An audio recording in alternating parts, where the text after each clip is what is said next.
Assalamualaikum warahmatullahi wabarakatuh.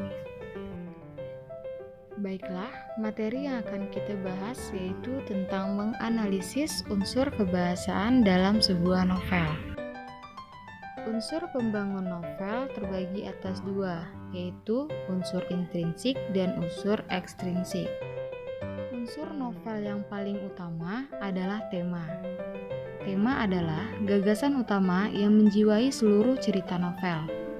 Tema pun melandasi dan melatar belakangi cerita novel secara keseluruhan.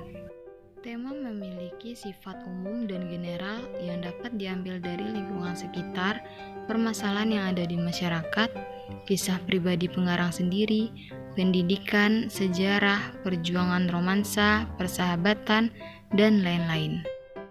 Di dalam unsur intrinsik itu sendiri terdiri atas tema, amanat, latar, penokohan, alur, dan sudut pandang. Latar adalah hal-hal yang berkaitan dengan tempat, waktu, dan suasana saat berlangsungnya cerita. Contohnya, pada malam itu aku pun pulang dan lalu membereskan diriku di kamar. Perasaan sangat sedih malam itu. Tidak kusangka dia teman baikku yang ku kenal dulu ternyata tega berbuat seperti itu kepadaku, hanya demi seorang laki-laki yang tak tahu malu. Maka latar waktunya terdapat pada kata malam, dan latar tempatnya terdapat pada kata di kamar. Dan selanjutnya latar suasana yaitu tergambarkan pada kata sedih. Amanat adalah pesan yang terkandung dalam novel yang bisa diambil oleh pembaca. Amanat bisa disampaikan secara tersurat atau langsung, serta secara tersirat atau tidak langsung. Contohnya pada tema perjuangan. Maka amanat atau pesan yang cocok disampaikan yaitu janganlah menyerah, teruslah berjuang hingga berhasil. Pada alur maju atau disebut juga dengan alur progresif, penulis menyajikan jalan ceritanya secara berurutan dimulai dari tahapan perkenalan ke tahap penyelesaian secara urut dan tidak diacak. Sedangkan alur mundur adalah proses jalannya cerita secara tidak urut.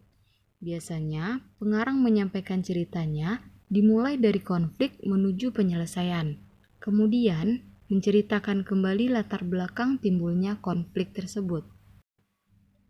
Tokoh adalah pemeran atau seseorang yang menjadi pelaku dalam cerita novel. Tokoh menjadi bagian penting dari cerita novel yang harus ada. Tokoh dan penokohan tentu berbeda. Jika tokoh adalah pelaku atau karakter dalam novel, maka penokohan adalah cara menggambarkan watak atau sifat dari tokoh-tokoh tersebut. Di antaranya, tokoh protagonis yaitu bersifat baik.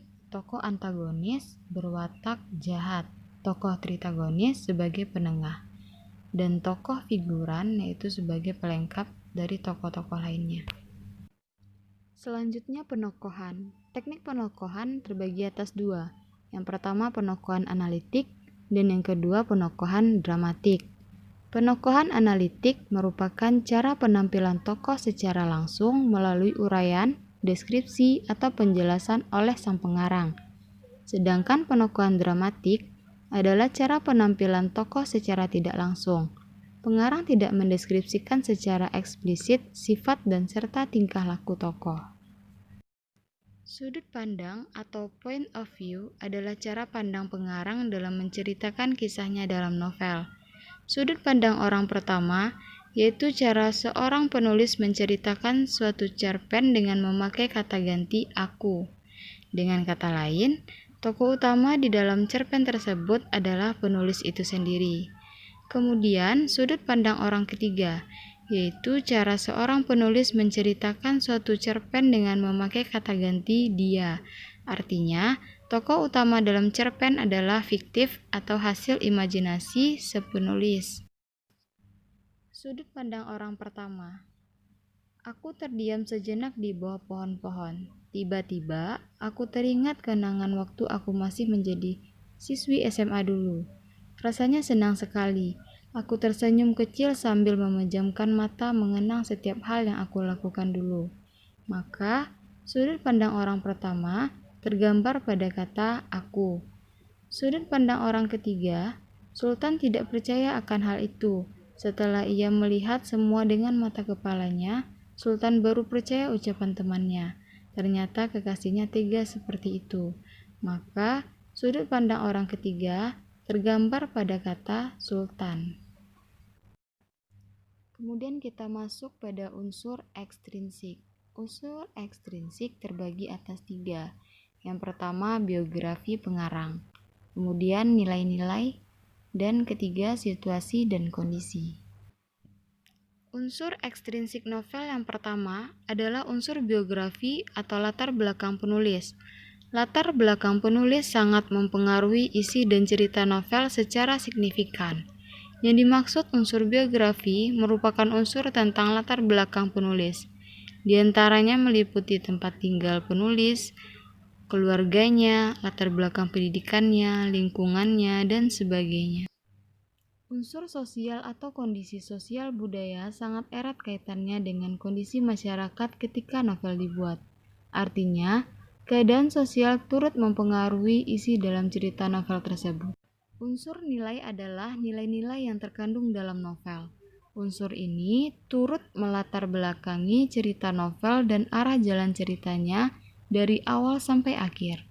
Unsur nilai dalam novel berkaitan dengan nilai-nilai yang terkandung dalam novel. Bisa berupa nilai agama, nilai sosial, nilai budaya, dan nilai moral dalam cerita novel.